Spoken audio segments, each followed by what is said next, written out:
querés contar un poco, de acuerdo a lo que vimos, qué es un trastorno de pánico, cuáles son las características, así la gente también puede, bueno, identificarlo, ¿no? Porque como vos decías al comienzo, la gente empieza a sentir una serie de síntomas y acude al médico. Pánico en realidad es una traducción del inglés de panic, que quiere decir angustia, ansiedad. O sea, el ataque de pánico es el ataque de angustia. ¿Hay algún desencadenante? ¿Hay algo que...? Bueno, justamente eso es lo interesante, que el diagnóstico, que tal como está estipulado, es que no tiene que haber ninguna causa desencadenante. Los pacientes justamente en general son pacientes que están bien y que tienen, en ese estar bien, podría ser esta persona que aparece en la película manejando un coche en una autopista, que eso está justamente descrito así inclusive, y está bien, y de repente siente como que un rayo lo fulmina, empieza a sentir que el corazón late más rápido, transpira las manos, le falta el aire, le tiemblan las piernas, y cada vez el cuadro es mayor, y no lo puede parar. O sea, aparece en el cuerpo, son síntomas físicos Son síntomas, que siente la persona. sobre todo somáticos, sin el componente de palabras, sin poder explicar qué es lo que me pasa. De hecho, el paciente cuando ya lo conoce el cuadro, estamos describiendo la primera aparición de la angustia, pero habla de me viene eso, me viene aquello, me está por agarrar la cosa, es decir, algo sin palabras. No puede describir. Que no puede describir, no lo puede nominar, como decimos. Vamos a continuar a ver cómo continúa este proceso, porque supongo que es un proceso, pero después de una pausa. Enseguida volvemos. Gracias.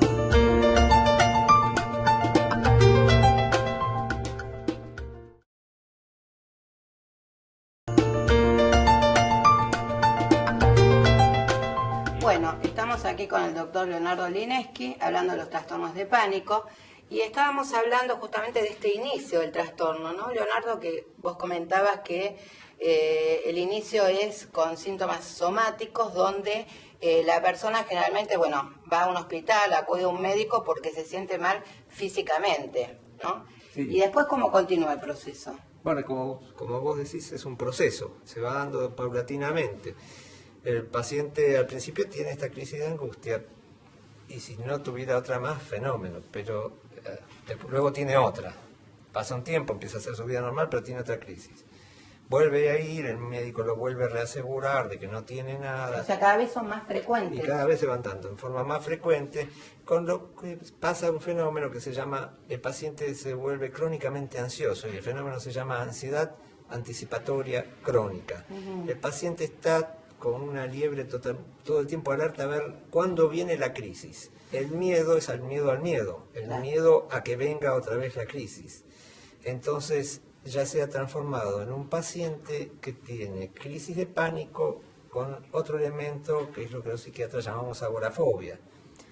Que en este caso queda definido, agorafobia normalmente se define como el miedo a los espacios abiertos. Esto no es solamente los espacios abiertos, es el miedo a estar en cualquier lado, en cualquier situación, en una autopista, en un ascensor, en un lugar abierto, pero lejos de un lugar donde uno pueda ser atendido. ¿Cómo hace una persona que empieza a padecer esto para poder cumplir con su vida diaria, no? Bueno, esto es uno de los aspectos dramáticos del cuadro, porque lo que empieza siendo como aparentemente un cuadro de angustia sin mayor importancia o con importancia en la crisis, se va transformando en un cuadro verdaderamente muy limitante, muy discapacitante. Yo he visto casos de personas que han tenido que armar todo un dispositivo para poder llegar hasta su lugar de tareas.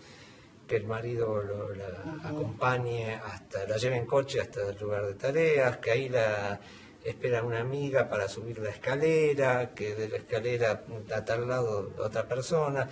Es decir, verdaderamente un sostén continuo por miedo a que venga esa crisis y no poder hacer nada. Claro, digamos que este problema es como que también va afectando a los convivientes, al entorno. Exactamente. Y bueno, se va necesitando del apoyo de ellos, ¿no? El problema respecto a la familia que mencionabas recién es interesante porque cuando tiene la crisis es un tipo de ayuda, un tipo de problema, y cuando después se va transformando en un enfermo crónico, que ya no tiene la crisis de angustia, sino el síndrome de angustia, el trastorno de angustia, o trastorno de pánico, como se lo llama, es otro tipo de problema para la familia. En el primer caso es, bueno, ¿cómo lo ayudo? Y generalmente es llamando al médico, ¿no? A la ambulancia, o se lo lleva al hospital, etcétera. Pero después, cuando ya saben que el cuadro no tiene nada, bueno, empieza un círculo vicioso. Por un lado la gana de ayudarlo, pero por otro lado el agotamiento de la familia, que otra vez está con la crisis.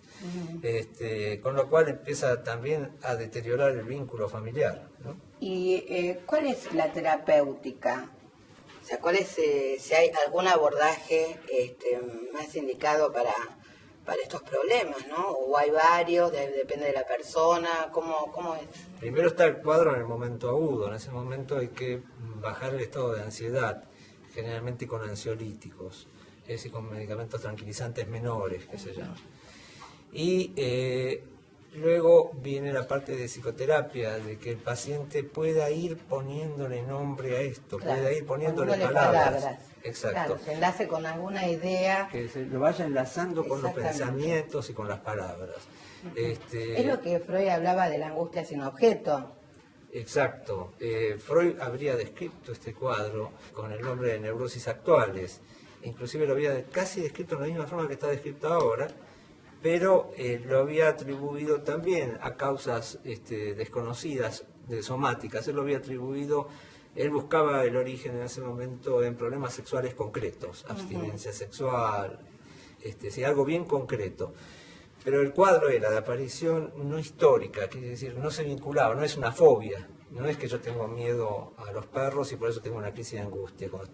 Si hubiera acá un perro en este momento, podría tener una crisis de angustia. Pero no, la crisis de angustia, tanto como la describió Freud, como está descrita ahora, es sin ninguna causa desencadenada. Claro, por eso la llamaba la neurosis actual, neurosis actuales, sin historia. Sin historia. Y la última preguntita, ¿crees que algo en relación al arte, algún abordaje que tenga que incluir el arte, podría ayudar a estos pacientes? Sí.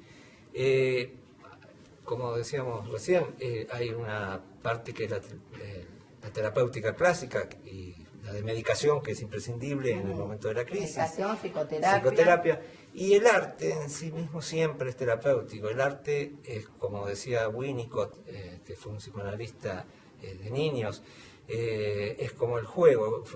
Winnicott se refería al juego como que es una realidad en sí misma. El arte ayuda a crear una realidad en sí misma. Ayuda a poner palabras, a poner imágenes, música, en el caso de los músicos, a aquello que no tiene palabras, a aquellos sentimientos que están en el cuerpo o en alguna zona que no sabemos dónde es, ¿no? Bueno, doctor Leonardo Linesky, muchas gracias por haber estado en nuestro programa y queremos que te lleves como recuerdo y participación aquí este trabajo hecho por la artista plástica Paula Llompar y los alumnos de la Escuela Especial Nuestra Señora de Luján.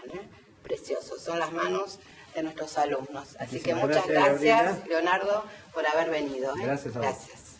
Y ustedes no se vayan, que tenemos más salud y arte. En el próximo bloque estaré contestando las preguntas que ustedes me están haciendo llegar por mail o por teléfono. Muchas gracias.